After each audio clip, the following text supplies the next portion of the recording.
எப்பயுமே வீட்டில் சத்து இல்லாமல் அனிமிக்காக இருக்கீங்கன்னு சொல்லி டாக்டர் சொல்கிறாங்களா? உடம்பு சூட்டாக இருக்குதுன்னு சொல்கிறாங்களா? ரத்தம் கம்மியாக இருக்குன்னு சொல்கிறாங்களா? எப்பயுமே எதுக்கு எடுத்தாலும் ஸ்ட்ரெஸ்ஸாக இருக்குது, மைண்டெல்லாம் ரிலாக்ஸே ஆகலைன்னு சொல்கிறாங்களா? அதுக்கு முதல் காரணம் நம்மளோட மனசுங்க. ரெண்டாவது காரணம் நம்ம உள்ளுக்கு எடுத்துக்கக்கூடிய உணவு முறைங்க. இது நம்ம நேற்று நைட்டு வீட்டில் எடுத்து வச்ச பழைய சாதம் தாங்க. இதில் ஒரு ஸ்பூன் நான் உப்பை நைட்டே போட்டு வச்சுட்டேன். அது மட்டும் இல்லாமல் இதை பாருங்கள், ஒரு 10 சின்ன வெங்காயத்தை உரித்து வச்சுருக்கேன்.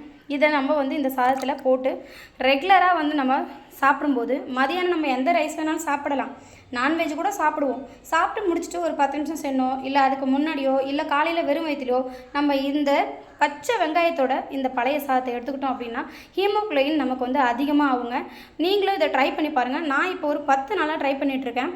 எனக்கு 7.1 தான் பிளட் இருந்தது. இப்போ நான் இந்த 1 மந்த்தாக எடுத்துக்கிட்டதில் எனக்கு 8.5 வந்திருக்குது.